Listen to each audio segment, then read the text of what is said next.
All right, geometry. Today we are going to look at the last section of Unit 7, our last quadrilateral that we're going to take a look at, and that is the kite. And I'm going to warn you in advance here, I don't really love the notes that are set up here, so I'm going to add some stuff to them. And we'll get a little bit more complex than these notes do, but complex in a good way. We're going to be able to find a lot of congruent angles and a lot of congruent sides. So let's look at that. Let's jump into the notes here for kites. Okay, so the first thing we need to look at here is we need to have a definition of a kite. And this top bullet point is close, so maybe I'll put the word def by this. There is a word that, in my opinion, is missing. We should have exactly two pairs of non-overlapping consecutive congruent sides. So I will draw a picture of this on the whiteboard in class, but if we don't include those words non-overlapping there, we could run into a problem where we can technically meet this definition, but we don't actually have a kite. So if we do have these non-overlapping consecutive congruent sides, though, we've got something like this figure here. We've got kite ABCD, where AB is congruent to AD, and also BC is congruent to DC. So two different pairs, completely different pairs of congruent sides.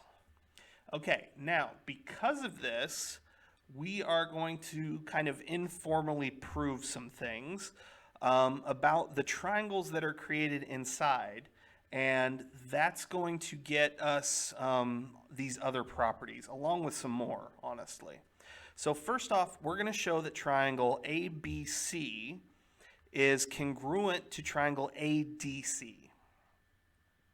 And we can do that using side, side, side. So right here we've got side, side, side, side, and our third side here is this reflexive side AC. So we're looking at those two congruent triangles, which I'll highlight right now. Okay, so as you can see here, we've got this yellow triangle is congruent to this green triangle by side, side, side, and that gives us a couple things here. It gives us this first bullet point where it says that one pair of opposite angles are congruent. So if we look right here, we've got this angle B is congruent to angle D because they're the corresponding angles in congruent triangles that we just showed. Another thing that we can add is that the other pair of opposite angles is bisected. So that's something that's not in here that I think probably should be. So the other pair of opposite angles is bisected. So notice, because of these congruent triangles here, not only do we have angle B and angle D being congruent to each other, we've got this angle BCA is congruent to angle DCA, and we've also got angle DAC is congruent to angle BAC. So right there we've got, in our kite, if the diagonals are constructed, then we've got these opposite angles are congruent, and those are the angles that are in between different sides. So like AB and BC are not congruent. So I guess I should say in between non-congruent sides. Those are the angles that are congruent. And then the angles that are being created by the congruent sides get bisected by the diagonals. Okay. Another thing that we can look at here is we can look at the diagonals and why they are perpendicular. So these diagonals are going to be perpendicular because we can actually look at some more triangles that I'll highlight right now. Okay, so I kept one of the bisected angles here, and then we've also got this side BC is congruent to the side CD, and the side EC is congruent to itself. So we do have some side angle side triangles here, and that means that these two angles, BEC and DEC, are congruent to each other. And if they're on the same line and they're congruent, then that means that they have to be 90-degree angles.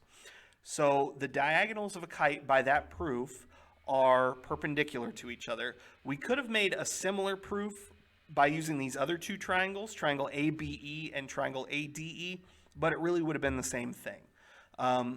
So one other thing, again, that isn't mentioned on these notes, but because we have these congruent triangles here, one of the diagonals of a kite is going to be bisected. So the diagonal that connects the congruent angles, so the diagonal that is kind of between the non-congruent sides, is bisected by the other diagonal. Notice we've got congruent triangles here.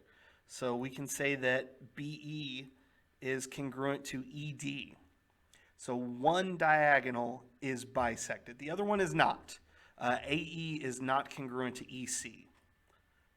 But we can say that one diagonal is bisected. So add those things to your notes. We will play around with them a little bit more in class tomorrow.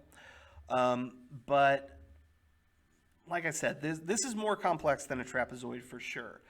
But it's kind of nice once you get the hang of it, because there are so many congruent parts and so many different congruent triangles that we can find that kites are pretty nice to work with. There's a whole lot of symmetry, as you can see. So that's it for this video. That's it for videos for Unit 7, and I'll see you in class.